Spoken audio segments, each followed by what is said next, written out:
Hello and welcome to the Data Engineering Podcast, the show about modern data management. When you're ready to build your next pipeline or want to test out the projects you hear about on the show, you'll need somewhere to deploy it, so check out our friends at Linode.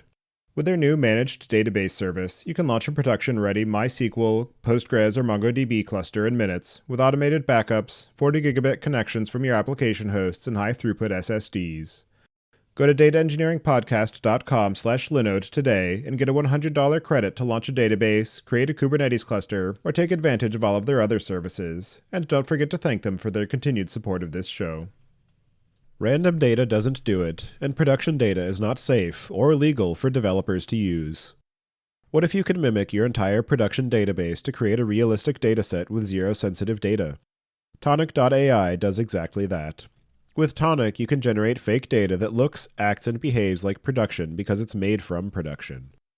Using universal data connectors and a flexible API, Tonic integrates seamlessly into your existing pipelines and allows you to shape and size your data to the scale, realism, and degree of privacy that you need. The platform offers advanced subsetting, secure de-identification, and ML-driven data synthesis to create targeted test data for all of your pre-production environments. Your newly mimicked datasets are safe to share with developers, QA, data scientists, heck, even distributed teams around the world. Shorten development cycles, eliminate the need for cumbersome data pipeline work, and mathematically guarantee the privacy of your data with Tonic.ai. Data Engineering Podcast listeners can sign up for a free 2-week sandbox account, so go to dataengineeringpodcast.com/Tonic today. Your host is Tobias Macey, and today I'm interviewing Gleb Mezhanskiy and Simon Eskildsen about their work to open source the data-diff utility that they have been building at Datafold. So Gleb, can you start by introducing yourself? Super excited to be here again, Tobias. Thanks for having us. I'm Gleb, CEO and co-founder of Datafold. Datafold is a data quality platform. We automate data quality assurance for data engineers and analytics engineers. We do this by automating all the daunting tasks that are related to testing things and observing data in general. And Simon, how about yourself? My name is Simon. I used to be a principal engineer at Shopify, where I worked primarily on the infrastructure. These days, I run a little consultancy where I work with half a dozen companies on the most interesting engineering challenges that I can find, and this is certainly one of them. So I'm really excited to talk about it today. And going back to you, Gleb, for folks who haven't listened to your prior interviews, if you can just refresh our memory about how you first got involved working in the space of data. Yeah, absolutely. I started working in the space of data back in 2013, and I happened to be the first data engineer at Autodesk's consumer group, so a very large company building with a lot of really cool technologies, let's say leading edge at that time, that were emerging in data space. And then I joined Lyft and stayed there for about 3 years, was one of the co-founding members of Lyft's data team. My journey there was primarily related to building tools to enable data engineers and data scientists to create things and not break them. And I certainly done a lot of breaking myself. And then most recently, for the last 2 years, I've been working on Datafold, where we've been working on making data engineering a more enjoyable and productive experience. So sort of continuing my mission that I developed while working in the industry. And Simon, how did you first start working with data? I actually don't have a ton of data experience. The majority of the work that I worked on at Shopify for the past 8 years or so was on the production engineering infrastructure side. Essentially just playing whack-a-mole with all the bottlenecks as we got, kind of had the sliding window of every Kardashian family member do their big launches on Shopify, and then making sure that we would stay up and stay ahead of it. That was my role that I worked on for a long time there, especially database adjacent, because that kind of becomes your fundamental bottleneck. At the end of my time at Shopify, I founded a little department within the company called New Capabilities, where we toyed with all kinds of technical limitations within the company. And one of the ones that I was working on was a new search platform. And for that, of course, search is one of these things that really climbs or kind of like strides the boundary between the production engineering realm and the data realm, because you have to funnel all this data to the search cluster, you have to massage it, but you also have to search to serve a lot of queries, right, online. So that was one of those barriers that I was trying to get down, and it exposed me to a lot more of the data tooling, because there's a little bit of a weird chasm between the production engineering space and the data engineering. Now, in terms of this data-diff tool that we're talking about today, I'm wondering if you can just start by describing what it is and some of the story behind how it came to be and why you're now releasing it as open source. Yeah, absolutely. So data-diff does a very simple thing in principle. It compares two data sets or two data sources and tells you the difference between them. So in a way, it's like diff tool for Word documents or what Git diff does for the source code itself. And we found that this tool has lots of fundamental applications in the data engineering workflow and other workflows as well. And the general story behind that is back when we started at Datafold, we were looking at the data engineering workflow and we were seeing a lot of things that were suboptimal in the sense that people were spending a lot of time doing manual work, and that work seemed to be a good candidate for automation. For example, one of the most painful things that I observed being a data engineer is change management, because in data pipelines, typically there is a lot of business logic which is expressed in languages like SQL or dialects of Spark, PySpark, etc. And that business logic is typically very complex. So there's a lot of rules, for example, what goes into calculating an active user or lifetime value or other concepts. And that logic is very hard to test. At the same time, typically in companies that are data driven, so they really apply data to make decisions either by machines with machine learning or business intelligence with people, they do a lot of iterations on these code bases. And so back to the change management, the problem that I saw is when we evolve this business logic, which is encoded in, let's say, dbt models or Airflow or DAGs, how do we know this change is doing exactly what it's supposed to?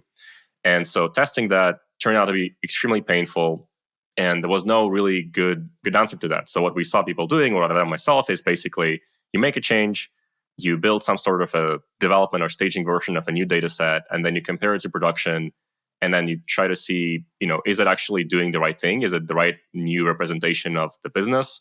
Can anything be wrong with this? And it's a very painful manual process. You just have to write a lot of code ad hoc to do it. And so when we thought about, okay, how do we automate this workflow, we came up with the concept of data-diff, because ultimately it comes down to understanding the impact of the change in the source code data. So that's how the data tool was born. And we launched it 2 years ago while Datafold was in Y Combinator summer batch. We launched it. We started getting traction with our first customers. And basically the use case was, if someone opens a PR, they would go to Datafold and they would validate their change, see how things are changing both in terms of rows and columns and distributions. And then they would be able to merge the PR confidently or share this report with their stakeholders.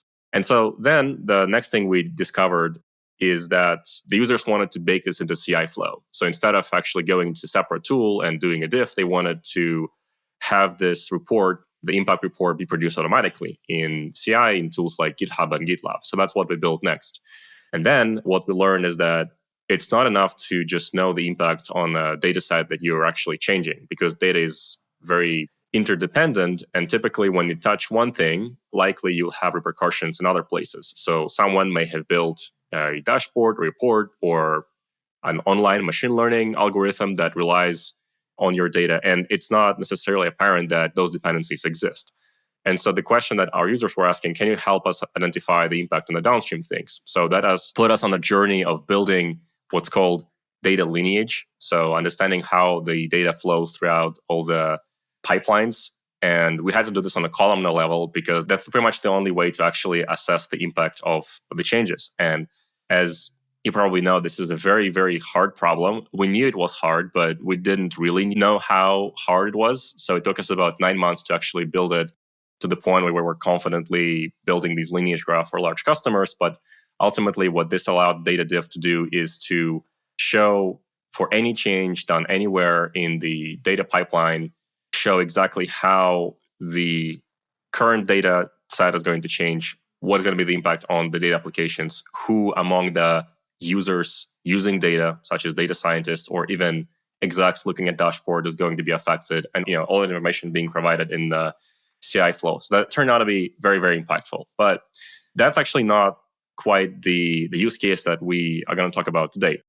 The third thing we learned when we launched data-diff is that the users wanted to diff not necessarily for regression testing in the same database, but they wanted to use this tool to compare data sets across physically different databases. So for example, Postgres and Snowflake, or MySQL and Databricks, or two different servers of Postgres. And when they were coming to us with these questions, we're like, well, why are you interested in this? Like, what exactly is the problem you're trying to solve? And what we learned is that they were trying to use this tool to validate data replication. So today, with the ELT pattern which is prevailing and everyone centralizing data in the data lake, the common pattern is that you're piping all data you have in the data lake. Or even if you don't have a data lake, you're still piping it around, for example, from transactional systems into your data warehouse and then maybe into another data warehouse. And moving data between systems, especially systems that are not made by the same vendor, is a pretty complex process because typically there's a lot of data. It's very complex. It's also coming at a high rate. And so it turns out that many companies that we spoke to had a lot of problems with ensuring the quality of those data replication processes. And now this is a very big market, right? And there are really big players there, both vendors and open source solutions like Airbyte and Debezium, both doing streaming and batch transfers. But nevertheless, it sounded like there was a big problem of just no matter how you copy data around, it was hard to make sure that you end up with the same data, in the end. And so we thought it's a really interesting use case, and that aligned nicely with the concept of data-diff, comparing data sets. So we started iterating, and we built the first naive implementation that pretty much required us using a third-party system. We used Spark at the time. So Spark would go into both systems, download data sets, compare it in memory, and then provide the result. And that turned out to be very brittle and very expensive because ultimately, modern data volumes are such that a lot of the times transferring large volumes of data over network is very, very, very expensive and prohibitively expensive in terms of network I/O and in terms of infrastructure. So that was one problem. The other problem was that when you're trying to download data from different systems into one system, then you have to deal with all sorts of different incompatibilities. So we pretty much scrapped this approach. And the other reason was basically if you're copying data from two systems into third system, then you're pretty much redoing the work that, Fivetran and Stitch and all the other vendors are doing. So we didn't want to build a data replication company. We wanted to find a way to just assess the quality of that replication. And so as we were doing more research into this tool and different approaches, we were basically looking for a way to solve this problem without actually transferring all the data over the network, which sounded a pretty hard problem to solve. And some time ago, one of our lead investors, Sarah Cananzaro from Amplify, sent me an article that Simon wrote about a proof of concept of an algorithm that actually allowed to compare data sets across systems without actually transferring them over the network, which I thought was really clever. And so I was really, really impressed by Simon's work. So I reached out and said, hey, do you want to build this tool and make it open source together? Because it sounds like a really big problem and you care about this. And then I'll transition to Simon and we'll hear his part of the story. Yeah, so I have a blog or newsletter that I call Napkin Math. And this is sort of something that grew out of just a lot of technical reviews in my previous role where we would talk about, okay, this system is going to do X, Y, and Z. And then someone will come along and they would say, it's too slow to have this solution. So we got to have this other solution. And what I observed of some of the best engineers around me was that they have this intuition for how fast systems perform, right?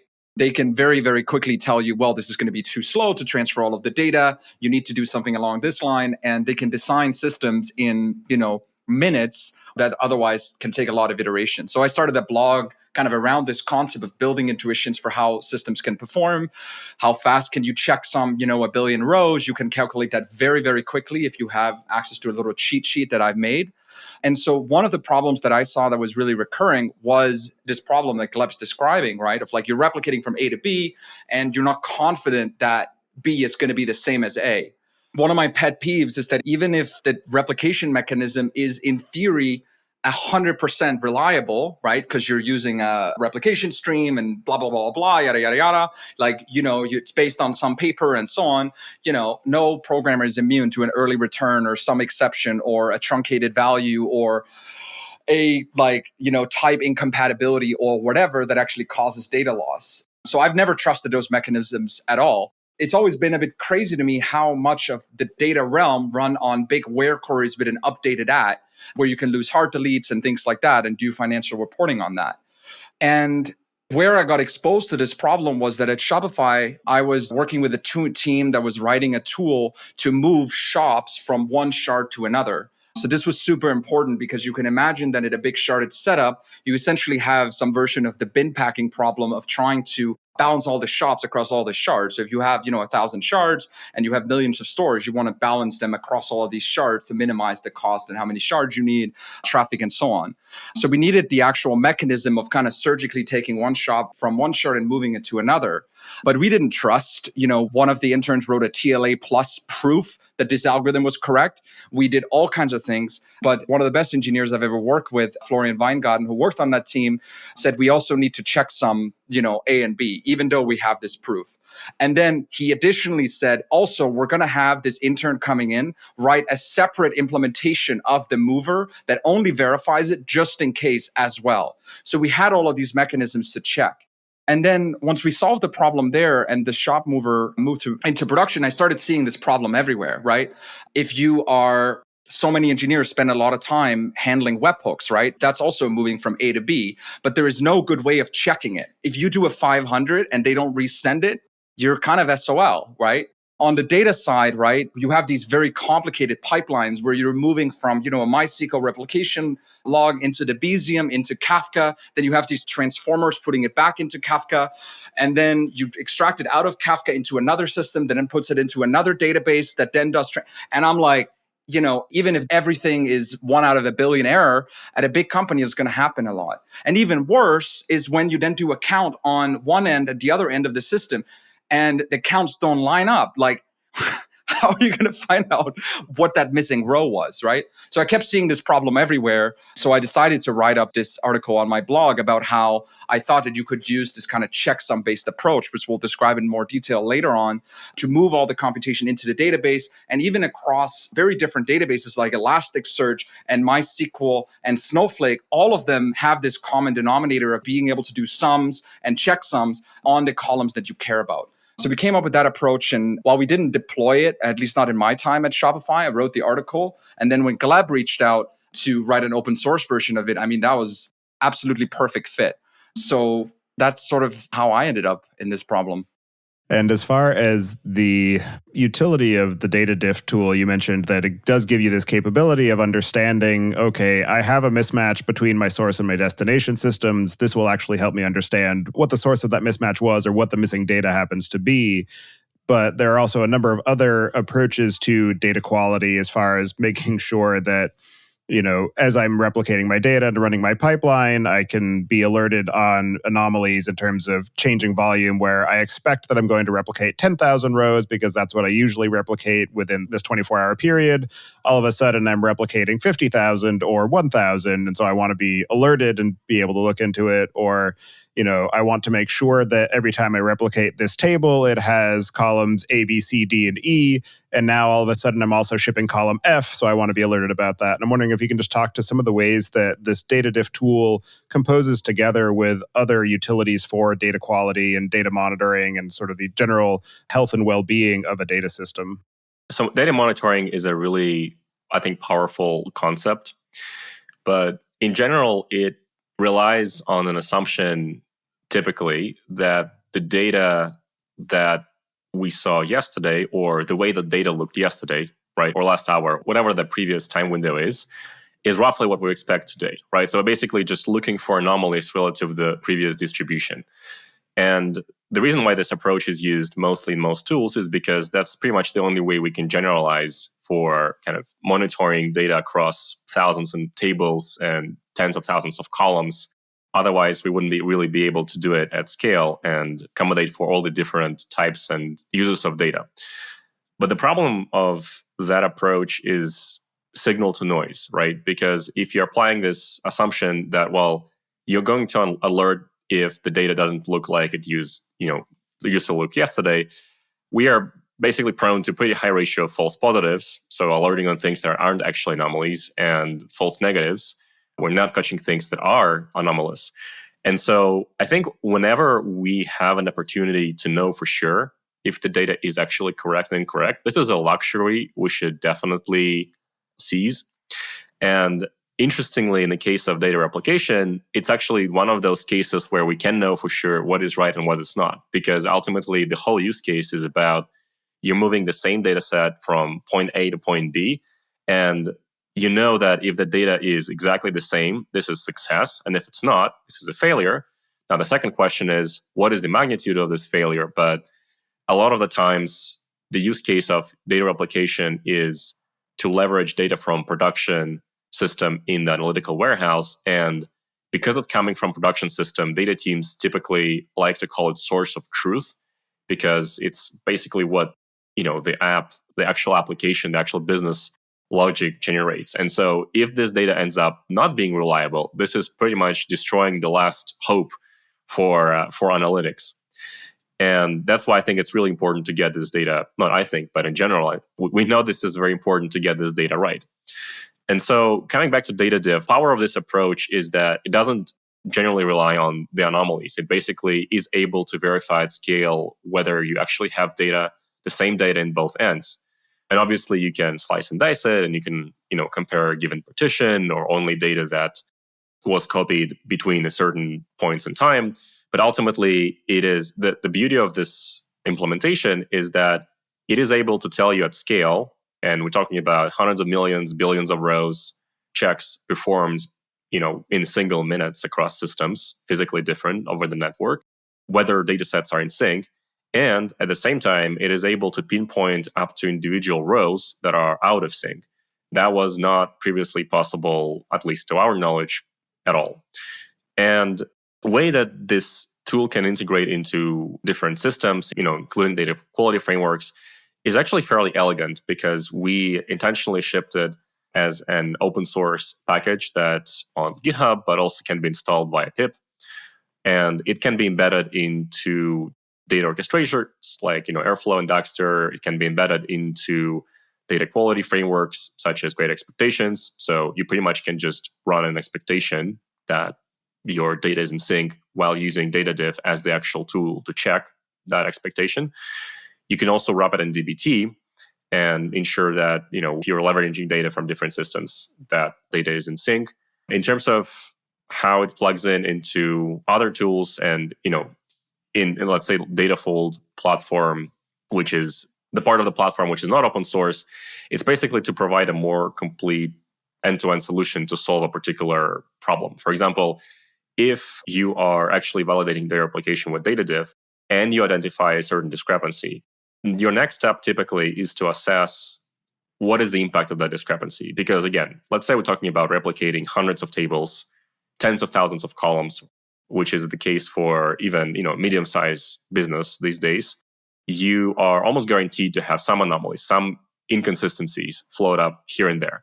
But not all of them probably warrant your data engineering team's time to go and investigate, let alone wake someone up at 4 a.m. in the morning with a pager alarm, right? So how do you know what the impact is? And so this is where the larger Datafold platform comes into play. So for example, we can leverage the same column level lineage functionality that I was talking about to basically rank any anomaly against the importance of data. So understanding whether a particular column or table is used in any business sensitive applications, online applications, what is the total amount of usage that any column gets, and based on that, treat those anomalies differently. That's just one example. So we intentionally built this tool to be really embeddable and very particular in terms of what it does, so it can be plugged into any system. Data teams are increasingly under pressure to deliver. According to a recent survey by Ascend.io, 95% reported being at or over capacity, with 72% of data experts reporting demands on their team going up faster than they can hire. It's no surprise they are increasingly turning to automation. In fact, while only 3.5% report having current investments in automation, 85% of data teams plan on investing in automation in the next 12 months. That's where our friends at Ascend.io come in. The Ascend Data Automation Cloud provides a unified platform for data ingestion, transformation, orchestration, and observability.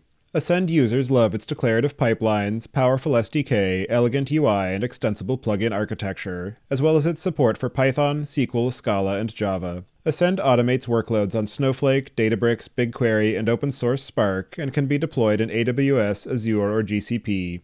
Go to dataengineeringpodcast.com/ascend and sign up for a free trial. If you're a Data Engineering Podcast listener, you get credits worth $5,000 when you become a customer. Another interesting element of how to think about using this tool is the case where you're doing change data capture, and so you're also replicating data that gets deleted.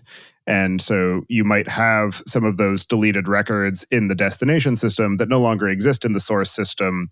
I'm wondering how you approach being able to identify and account for that fact that I expect that the destination system is going to have more rows.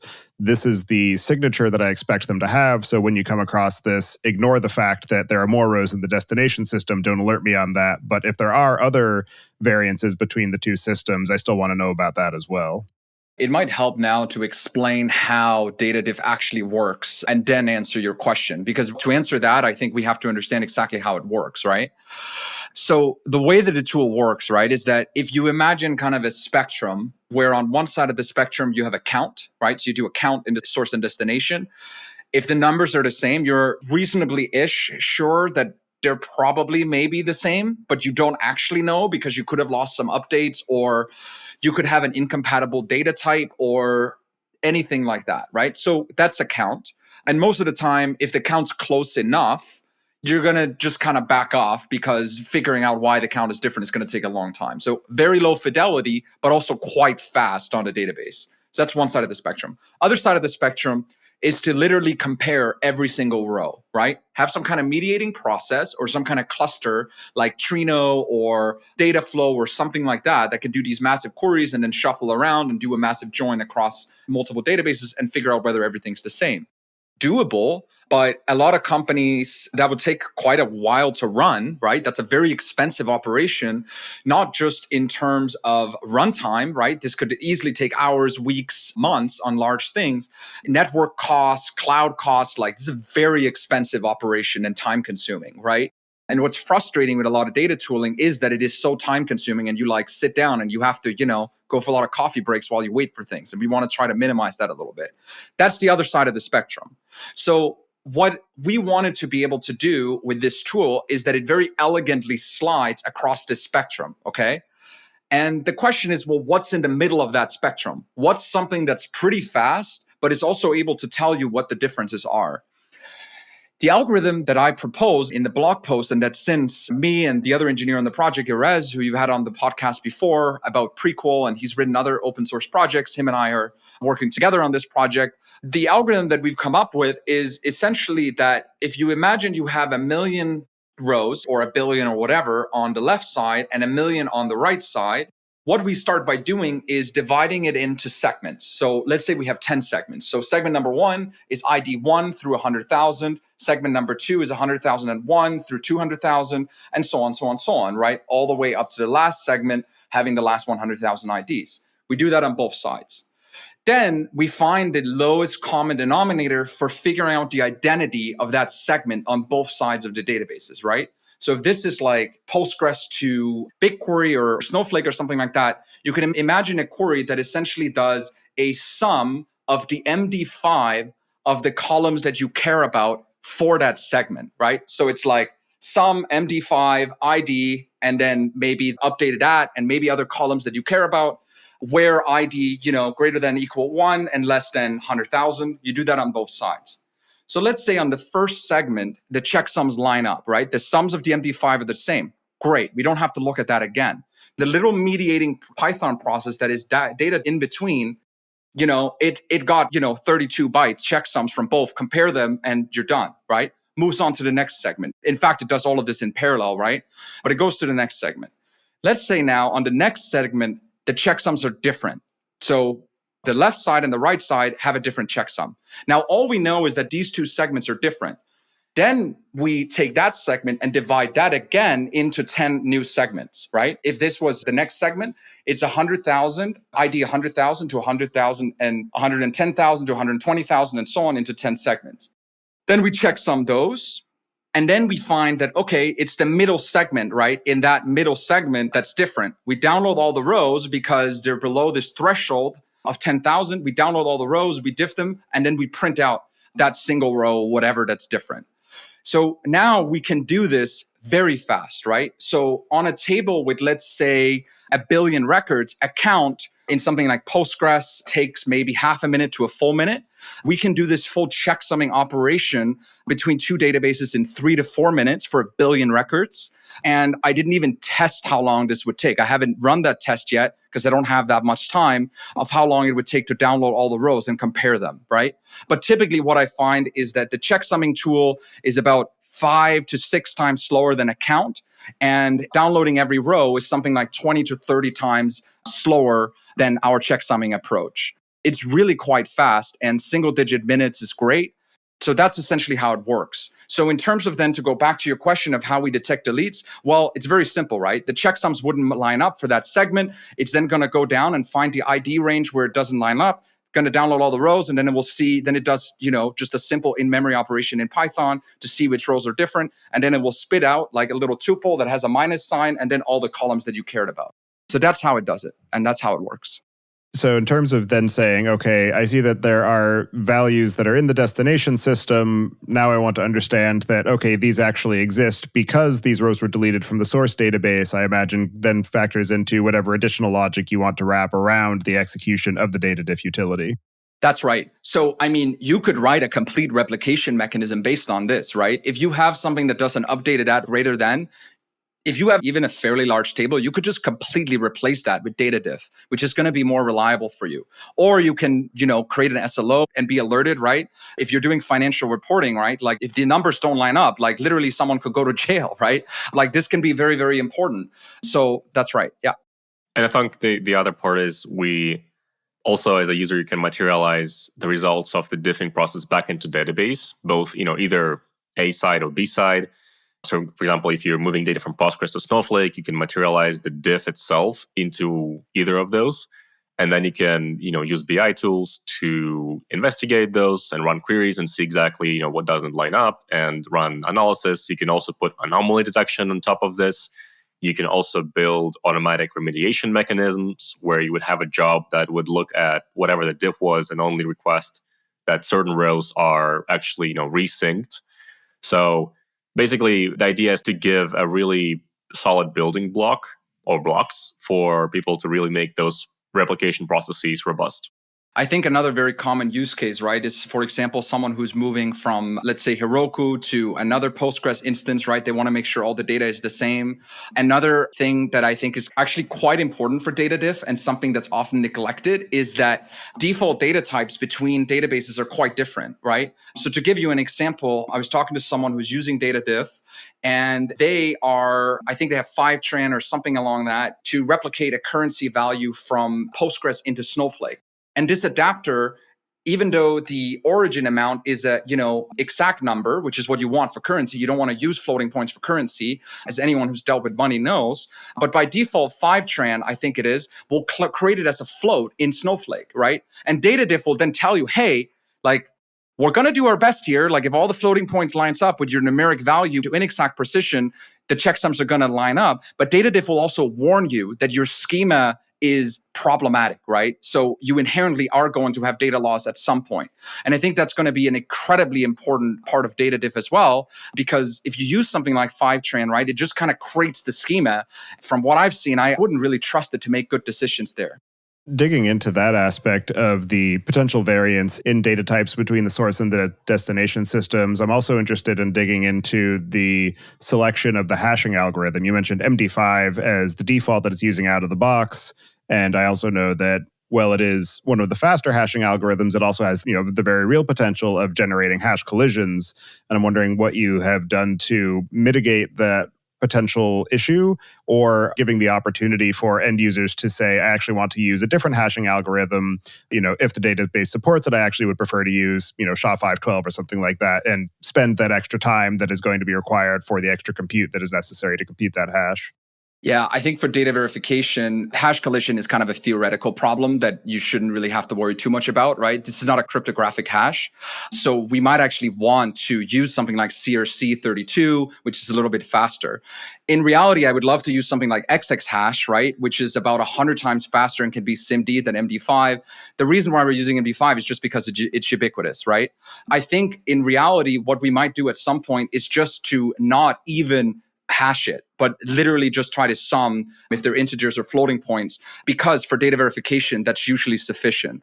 Really, what I would love to have happen over the long term, right, is that this becomes a fundamental primitive, not just of databases, but also of SaaS APIs. I could see a future where something like Postgres, you do create index of a type Merkle tree, and then you can do these kinds of operations in constant time because they're done as records are inserted, right?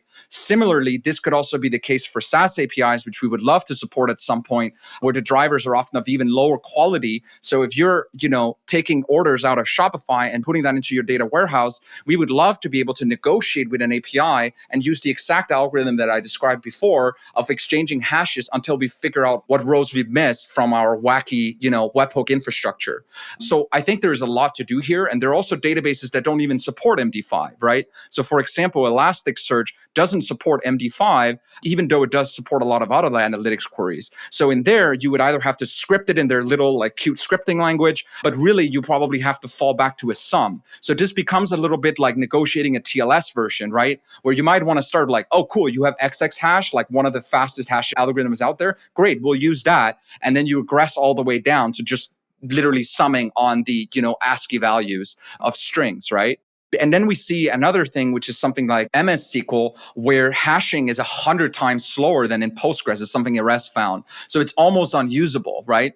So there's a lot that could be done here. And of course, for this to be a successful project, we just have to start with the lowest common denominator. But I think the ambitious vision here is that database vendors and SaaS API vendors really get on board with this. And we describe in an RFC what it would look like to do this negotiation in a really fast manner. And I think the API companies should be incentivized to do this, right? Because now instead of doing a full re-import, you can just exchange a couple of hashes and figure out whether things are in sync or not. Another interesting element of the way that you approached this solution is how you thought about the selection of language environment, and you mentioned the algorithmic approach, but how to think about the potential ways that it might be integrated into the overall data workflow of an organization, and what types of interfaces you wanted to be able to provide and support versus saying, okay, here's a command line utility, here are all the parameters that you want to give it, good luck. Yeah, exactly. So yeah, we've chosen Python, and I'll go into a couple of pros and cons of that. I think in general, what's been most surprising to me is like, we've really been looking hard for a tool that is comparable to data-diff, right? Like we don't really want to write this, like preferably something would just exist that does this. And I think it maybe comes down a little bit to this chasm I talked about before between production engineering and data engineering, right? In order for you to write a tool like this, you really have to understand how both a columnar database works and a relational database works, right? A columnar database is very slow at doing something like a min-max query on a where, which is something that we use, but a relational database is incredibly fast at that, right? So having the knowledge of both is incredibly important for writing a tool like this. So in terms of the runtime, we chose Python. And the reason why we chose Python is because we need a lot of high quality adapters. And we see that the majority of the people who are going to be using this out of the gate are going to be people who are going to be data engineering teams who are responsible for that replication going into their analytics database or their data lake. Python is the ubiquitous language in that realm, right? It's approachable. So the obvious kind of retort to using Python will be, well, it's a slow, like GIL language, whatever. But because we're offloading almost all of the work into the database, this just doesn't really matter very much at all. It only really matters when we're downloading all these rows to compare them in memory. But this is a tool that should be used when the vast majority of records are the same, not when everything is different, right? Then, yeah, you might get into a situation where the serialization and the network traffic is going to matter a lot more. But that's not really the realm that we're trying to occupy with this tool, right? Your replication mechanism should be pretty close. And if it does lose data, it's going to lose it in adjacent segment next to each other, which data-diff is going to be good at. The one place where this might have trouble is if you're trying to, let's say, check whether all of a table is in a Kafka petition, right? Which is the kind of thing that a tool like Debezium does. It takes the replication stream from MySQL or Postgres and pops it into a Kafka top. For something like that, Kafka, a checksum all on that. So you kind of have to spin up a bunch of threads, download all of them, and then run it yourself. That would be one where the runtime is going to start mattering a lot, right? Now you're doing a lot of serialization and deserialization, which is the kind of thing that a scripting language is poor for. For now, I think that the approachability from the data engineering community with Python is more important than that. And for verifying something like Kafka or similar systems, we would then recommend that you use something like KSQL or Flink or Beam or something like that and write an adapter for that, which can do that kind of aggregation. As far as that actual broader integration into the data flow, you mentioned a few different ways of saying you can wrap this with great expectations, you can wrap it in dbt, you can run it as part of your data orchestration engine. What are some of the approaches that you've seen folks using now that this is available to actually integrate data-diff into their overall workflow of whatever their data replication scheme might be, or the ways that they think about synchronizing different systems, or maybe some of the unexpected types of synchronization that you would see where it's not just from your, application database to your data warehouse? Overall, I'd say that the project is still quite young and, we're speaking very early in the, I would say, adoption phase. So the users who we've seen adopt data-diff already, and also those who inquired and kind of have been our design partners in building this, typically we're interested in using the tool in both kind of ad hoc, sort of, surgical, we need to check this looks off way. So we built a CLI interface and made it really easy to just run a quick check for anyone who wanted to. And then the second most popular use case was to wrap data-diff into a data orchestrator such as Airflow to basically run the validation in alignment with the general data transfer process and other processes in the overall data ELT process. So basically, let's say, although the replication process can be continuous and done via streaming, at some point, the transformation logic is mostly expressed in SQL and mostly done in batches. And so what the users wanted to is basically embed data-diff in, let's say, an Airflow DAG and run the check on all the source tables before the actual business logic that takes this data and transforms this into the tables that business uses kicks in. And so for that synchronization, they wanted to embed into Airflow. So basically wrap it into an Airflow operator or a Dagster solid is probably the second most popular use case that we've seen so far. I would say in terms of the most unexpected use cases, and I think Simon touched on this a little bit, is that there is general interest in validating data replication across systems broadly, not necessarily just relational or columnar databases. Because if we think about this, the modern pattern is we copy data from all the places and we put it in the data lake. And then from there, we copy it back into other systems, right? So there's constant movement of data in their organization. The larger data platform is, the more data-driven the business is, the more pipelines exist. And, how do you ensure the reliability of all of this orchestration?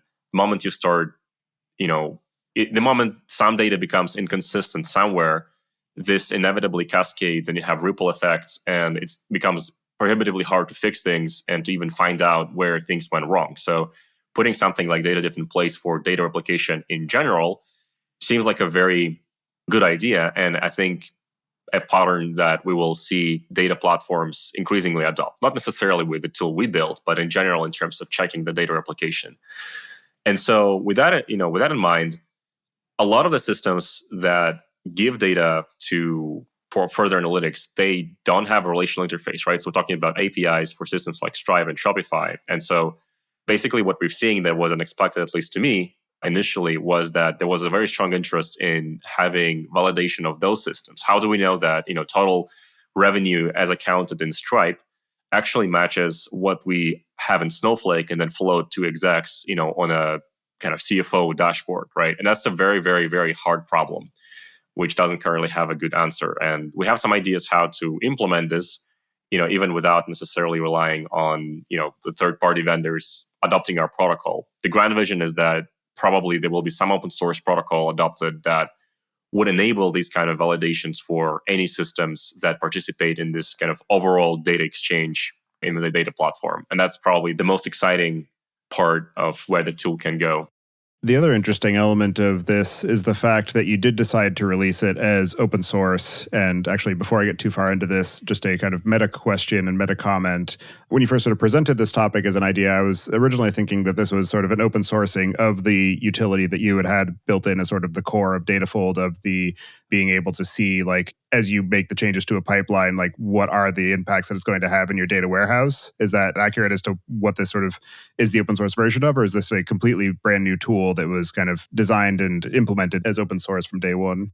So data-diff that we released as an open source tool is an extension to our proprietary data-diff product. Okay. It is complementary in that it opens up the additional use case of comparing data sets across databases while also supporting the original use case of comparing data sets within the same database.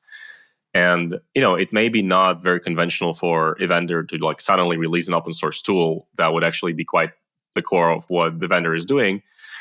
And, our reasoning was the following. In general, I would say, very ultra pragmatic when it comes to open source, and that I believe that open source is great in general, but when it comes to actually teams deciding whether to adopt a vendor solution versus an open source solution, I think that they need to consider all pros and cons and really look at this not just from, can we tinker with this, can we extend with this standpoint, but also consider, potential maintenance costs and other factors that can play out in general, sort of economic cost and benefit for the company of using a particular solution.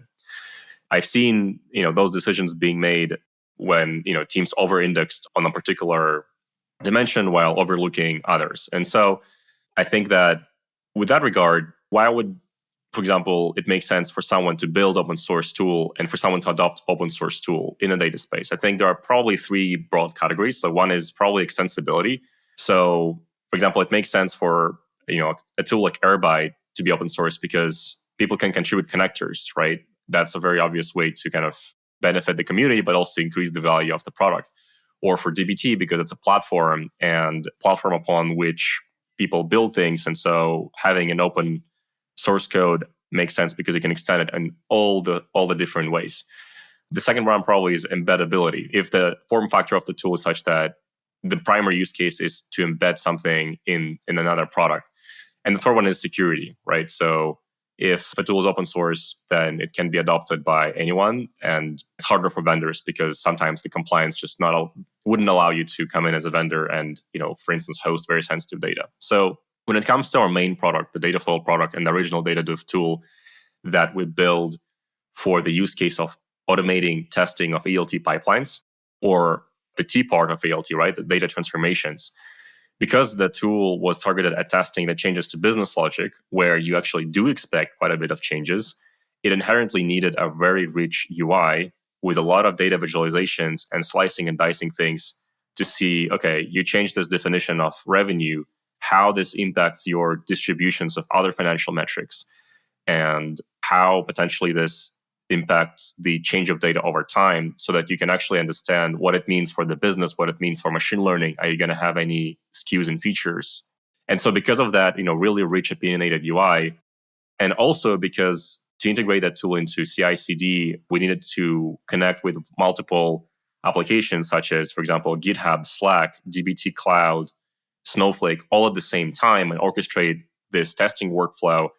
We just didn't see a big value in open sourcing this because we knew that it would be really, really hard for someone to really extend this. And then having a consensus-driven conversation about a very opinionated UI probably would be also hard. And also, we wouldn't imagine someone embedding, that tool somewhere else. And as far as security goes, we solved it with an on-premise deployment model where we could deploy into customers' VPC using Terraform. So we didn't really have this as a roadblock. So that's why we focused on, for our main platform that was built around this automation of regression testing, to be proprietary. For cross-database diff, on the other hand, it's a very different form factor and a very different way that we saw that teams wanted to use it, right? UI wasn't important because ultimately you do expect data mostly line up, and it's not about testing things when you are making changes to source code. And so it's not a human-driven workflow. It's actually a machine-driven workflow where you continuously replicate data using, batch and Airflow and Airbyte or CDC with Debezium and Kafka. And you want to find out whenever things are broken. So it's sort of an automation workflow by definition. And therefore, it makes sense to have a tool that can be embedded in those automation workflows. So we talked about Airflow, right, for example.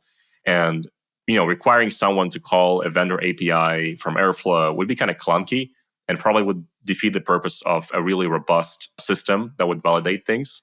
And that's why, because of this form factor, we decided to make it open source so that it can be actually implemented in the most effective way, the way the users wanted it. Also makes perfect sense for being extensible because the form factor is quite simple. You connect two databases and then the tool does the job. There is no complex orchestration between multiple tools like in our main product. And so at the same time, we knew that we needed to implement lots and lots of different connectors because while the modern data stack is standardized on maybe 4 or 5 major platforms, BigQuery, Databricks, Snowflake, Redshift, for source systems, for transactional databases, list is much, much longer, right? So you have big enterprise, you have tons of different open source solutions, not to mention more exotic systems like Elasticsearch and API-driven stuff. And so we wanted to make sure that we enable a way for users to use our algorithm by contributing connectors and supporting whatever version of whatever software they run. And we also saw that it would be actually quite simple to add those. And so the combination of this extensibility and embeddability aspect made us basically to release as an open source tool. And like I said, while we release it with MIT open source license, so very, very, liberal, and we're not planning to monetize this particular tool, the larger vision for us is that Datafold platform provides a more complete solution, and we want to give away core functionality such as verifying data replication consistency for free. But ultimately, if you're a big company and you want not just to know whether 2 tables are in sync, but you want to do this for hundreds of tables and you want to build a process around that where you actually build a playbook for a team of how do you check those things and how do you react when things go wrong, that requires much more than just a simple tool to know whether A and B data sets are in sync, right? You need to understand how you prioritize those issues, how do you react to them, how do you do root cause analysis, and that's where the bigger platform comes into play. So that's pretty much the logic. In that process of saying, okay, we're going to release this as open source, this is part of our overall strategy, both from a kind of community play and organizationally, how we think about the way that it fits with our business, what are some of the challenges or the kind of design elements that went into how you thought about the open sourcing of that project and how you engaged with sort of making it available to the community and just the overall kind of messaging around it, how you thought about, where is this going to live in terms of like the GitHub organization? Is this a Datafold project? Is this its own project? Like all of the logistics that go into saying, I have a project idea, now I need to actually go and release it and make it available to people and, build a community of users around it. Yeah, so I think in general, we have a luxury of not really betting for that tool to be, how we make living as a company, right? Unlike some open source vendors that basically have one single project and then they have to have a pressure to monetize it and they have to make all the different trade-offs of what features are in the core product and what features are in the cloud or enterprise versions, and that can create a lot of friction with the community. We just wanted to create a tool that would be very valuable and would really deliver to the maximum extent possible within a well-defined scope, right? So we know exactly what the tool's supposed to do, and we want to make sure that it does it extremely well, and we're giving this out as an open source project. And obviously, we're a business, so it's not necessarily a charity project. We are doing this because as a company, we see our mission to enable data engineers and make data engineering a more enjoyable, productive experience. A lot of issues that we're solving to get there are related to data quality. So that perfectly plays into our mission. And we also see that some of the fundamental aspects of data engineering workflow that are pretty much absent, like why isn't data diffable in general, right? Why is it so hard to compare data? I feel like this is something as fundamental as Git, right? In terms of like version control. And so we wanted to make sure that we create some really fundamental things and kind of give them momentum in the community so that both the community can build on top of this and everyone improves. And also we can build on top of this and offer more sophisticated tooling and workflows and further automation. So that's kind of the general philosophy. But in terms of, how we use this and how we want to promote this, so we've announced it, I would say, semi-broadly already, and we've seen, very positive interest, and people came and started using it in ways we mostly would expect. And the plan is to continue promoting and investing in this project to gain adoption. We probably are not going to try to create a, standalone community for the tool just yet, because I think there are already too many communities in data space. My Slack tab where you have all the different Slack spaces where can be a member, it's already full. And so I don't want to add another one and, have people jump between Slack communities. So we actually are present in both Local Optimistic, which is vendor agnostic, and we provide support there in a dedicated Slack channel called Tools data-diff. And then we also present in the DBT community in the Tools Datafold channel. So anyone can, come in and ask questions and give ideas about that. So we kind of went, very pragmatic about the community part, and we want to meet people where they are first. It's time to make sense of today's data tooling ecosystem. Go to dataengineeringpodcast.com/rudder to get a guide that will help you build a practical data stack for every phase of your company's journey to data maturity. The guide includes architectures and tactical advice to help you progress through 4 stages: starter, growth, machine learning, and real time. Go to dataengineeringpodcast.com/rudder today to drop the modern data stack and use a practical data engineering framework. And so in terms of your experience of building this project and releasing it and figuring out how it's going to be used, how to factor it into the overall ecosystem of data capabilities that organizations have, what are some of the most interesting or unexpected or challenging lessons that you learned in the process? I don't think there's been anything super surprising, partially because I think between Erez and I, we had a lot of experience working on these types of things before. I think the biggest thing which we knew was going to be a grind is that there are so many data types between the different databases, and a lot of them are incompatible. So Erez has kind of been in this data type combinatorics hell. He called it purgatory, I think, for the past few days, where to try to explain it right, one of the things we noticed with one of the companies using it was that by default, Snowflake has nanosecond precision on their date time. But something like Postgres has microseconds, so 6 digits of precision versus 9, if you just do a raw date time. MySQL has 0 digits of precision by default, so just seconds.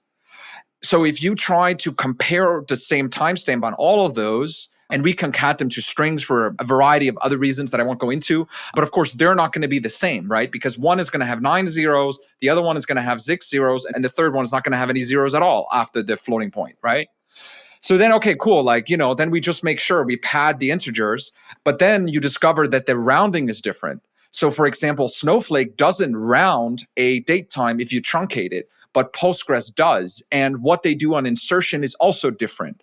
And I'm throwing a lot here, not because it's important to understand, but imagine that, and then across all the data types for different databases, right? So we have a test suite where it is running hundreds, soon thousands of tests of, imagine Snowflake timestamp with 9 digits of precision against Postgres with 6 digits of precision. And you can imagine things like big int versus small int for the same number, numeric versus floats with different precisions. And again, they have to negotiate to then downcast the precision. So this combinatoric explosion of data types is a pretty difficult problem, or just quite the grind to do, and also to do performantly. It's one that we knew that we had to do, but we thought that we could, at least for date time, that was standardized and we didn't have to worry about it for the release that we're doing this month. But we've had to do that out of the gate. So yeah, if you're trying to verify polygons across databases, that might not work yet, but patch is welcome. But we just kind of have to make it through this matrix of type combinations over time and build really good test infrastructure for that. So luckily I'm the business guy and I'm a little bit obstructed from the grind, but I'd say in general that this is one of those problems where it's 80-20, right? Like with many other problems in data. So we built the prototype really fast, but then to actually make this tool generally applicable and production ready for all the, I would say, even the mainstream data ecosystem takes a lot of effort and time.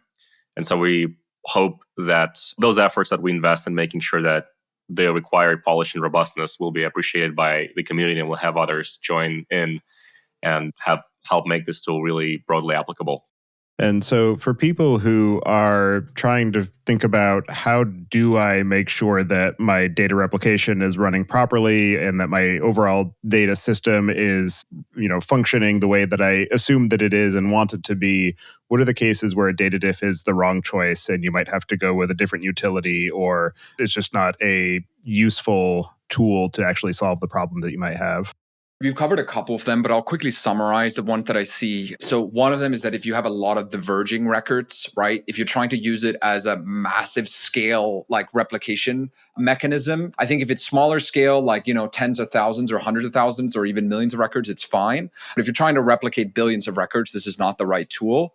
The checksumming is going to have so many mismatches that you're doing more work than just pulling down every record. So it is for mostly similar tables, right? Like 0.001% mismatches. These engines that don't have aggregation engines that I mentioned before, right? So for something like Kafka, where it can't do the computation in the database, there are others like that. You will need something that sits on top of that to do the aggregation, like Trino, Presto, Dataflow, like Beam. There are lots of those. With very, very large tables, and here, we can do billions of rows in a few minutes, but if you are in the trillions of records, the algorithm will fundamentally work and it will run, and it will probably do it in hours or so. But in those cases, you're going to want to do a little bit more finagling with only verifying windows of time. So say like only the past week and things like that, which is very, very doable, but just requires a bit more tuning. The larger the table is, the harder it is for us to guess the defaults. But for the majority of cases, it should be a matter of, coming up with 2 URI strings from something that has permission, and then it should work. But there's lots of tuning available. Like your DBA might have concerns about running lots of these big checksumming queries on a production read replica. So you can limit the amount of concurrency. We can limit the size of those queries. There's lots of things like that to place-sate everyone to make sure that you can run this in production. Your DBA should be very happy with the queries we have if you have the right indexes. As you continue to iterate on this project and build it out and do bug fixes and feature enhancements, what are some of the things you have planned for the near to medium term? Let me just mention one other thing that I'm just thinking about now, where I don't think we've made clear so far, right? If you have a very wide table with like 128 or whatever columns, right? Data-diff is not a tool where you're going to verify every single one of those columns. We can, and it's going to be faster than the alternative of pulling out every record. But the idea of data-diff is more that you navigate this spectrum I talked about before, right? Of how certain do you need to be. For most cases, like with one of the early adopters, they are verifying the ID and they're verifying the updated at that is either, something that's trigger based or something that in Django or Rails or whatever, it's making sure that you always update that when the record is updated. And then the third column that they update on their Y table is some kind of currency amount, right? So some monetary value. The settings or some JSON serialized object or some Boolean, all of that stuff is not as important. If those three are right, we can be reasonably confident that everything is okay. But if you're trying to verify everything, data-diff will do it, but it's not really what it's designed to do. And you shouldn't expect the kind of performance that we've talked about. But it's probably still going to be the best thing available. But it is really about striding that compromise. So in terms of what's planned for the future, right now, we're rapidly gaining more and more people who are trying it. And they're going to find that some of their data types maybe won't exactly work. Coming up with the URI can be difficult. Maybe there's some option or whatever. So we're just eagerly listening to users and trying to make it easier to understand. That's the number one priority right now. There are things that we can do to make the performance of the tool better over time. I'm not expecting an order of magnitude, but theoretically, we should be able to get close to a count over time. But at some point, that's going to be on the database vendors more so than us. More adapters, right? That's why we've chosen Python, which probably has more adapters than any other ecosystem already, and their maturity is good. That's something we're going to rely on the community. And then it's just going to be a grind of adding more data types, non-integer IDs, so such as UUIDs, arrays, JSON, strings with different encodings, like MySQL throws away, in some cases, UTF characters with more than 3 bytes, all these crazy shenanigans that we're going to have to support over time. Are there any other aspects of the data-diff tool or the problems that it's solving that we didn't discuss yet that you'd like to cover before we close out the show? I think we covered the bulk of it. And I think something worth mentioning is that, again, we are very early in the process. So I think we've opened up the repo about 3 weeks ago, 4 weeks ago. And even the amount of interest we've got so far is so exciting and unusual to see, I think, just in my experience of dealing with open source projects. So I'd say that what I'm most excited about is what comes next. And I think that a year from now, I'll probably have a lot of learnings. The tool probably will mature quite a bit, and we'll hear about all the different unexpected ways that people have used the tool. That probably would be worth another conversation then. I just want to reiterate, I think, the beautiful vision that Gleb has for data tooling, right? Which is that today, no one runs that count on the source and target because they're afraid of the answer. Because if the two counts line up, you don't know what to do next if the table is sufficiently large, right? And it doesn't have to be that way. And it doesn't have to take that long. And it doesn't have to be that if something is missing or a number doesn't line up, you click a button to do a complete re-import, and then you go away on a 6-hour coffee break to wait. Like, these feedback loops in data land that people in data put up with are ridiculous to me, right? I come from a background more of, relational databases and things like that. And the feedback loops there are so much faster. And I think that there's a lot that can be done in the data tooling space, especially when it comes to these mechanisms where we move from, the classic infrastructure realm into the data infrastructure realm, where there's such a lack of tooling. So I'm really excited for people to start using this. And yeah, as Gleb said, you're probably going to run into some kind of error, but we're so eager to help people get this running right now. So probably you'll get a reply on the issue within a few hours. Well, for anybody who wants to get in touch with each of you and follow along with the work that you're doing on data-diff and other projects, I'll have you each add your preferred contact information to the show notes. And as the final question, I'd like to get each of your perspectives on what you see as being the biggest gap in the tooling or technology that's available for data management today. Yes, I think there's a perspective of my day-to-day work. One, that Datafold is focusing on, which is the general data and analytics engineering productivity. So kind of building on what Simon said in terms of a feedback loop, I think there are other problems as well. So now we have the infrastructure solved with great platforms like Databricks, Snowflake, and dbt, but things are still falling through the cracks. People are still doing things manually that they shouldn't. And I think Pedram from High Touch put it really well in the term quality of life. So I think what I'm most excited about is building tooling that dramatically improves the quality of life of data engineers and analytics engineers, because that will, I think, empower much more effective use of data. Because ultimately these roles are bottlenecks of what data gets created and fed into all the downstream applications, right? Like machine learning and business intelligence. So I'm very excited to solve more of these problems within Datafold. But outside of Datafold, and what is our scope, I'm actually very curious and bullish about, I think, the emerging field of semantic data management. I think that one of the challenges that I've observed in the past years is that we learn how to process data fast, really, large data fast, but we haven't really learned how to make data more meaningful for the automatic processing, right? So we still require people to really understand what every data point means. And there's always this layer of interpretation that we need to put a person to write SQL to actually be able to translate a business question into, a SQL query and into the technical implementation. And this is also one of the very interesting things I observe in data space. There's no such role as a data QA engineer. I haven't really seen that. And I don't think that's because we are really confident in data quality. I think it's because, unlike software where you can clearly define what is right and what is wrong, and then you can put someone who is qualified QA engineer and tester, and they can actually run through the script and they can tell you, yes, this is right or wrong. They don't necessarily have to have the software engineer acumen.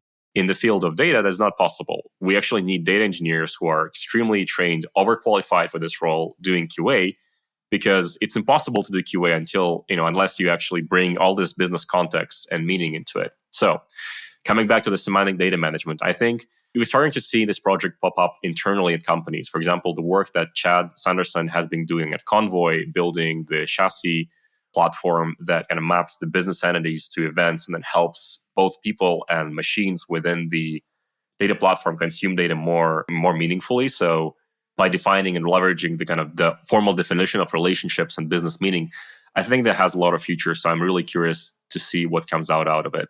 Yeah, I think, as I mentioned earlier, I'm not super deep on the data workflows, right? I think I mentioned before, I think the feedbacks are slow. I think from working a bit on search, which is one of these really gnarly problems where you kind of need very strong infrastructure team, very strong backend team, very strong data engineering team, and a very strong data science team. The reverse ETL process of getting things like kind of back into production database from data land still seems like there doesn't seem to have emerged super strong patterns for me there. That was really hard, I think, on the search side, and data replication was just one of those problems. So that's definitely one that I see. Yeah. All right. Well, thank you both very much for taking the time today to join me and share the work that you've been doing on data-diff. It's definitely a very cool utility and one that I'm excited to start incorporating into my own platform and workflows. So I appreciate all of the time and energy that you've been putting into that, and I hope you enjoy the rest of your day. Thank you so much, Tobias. Thanks for having us.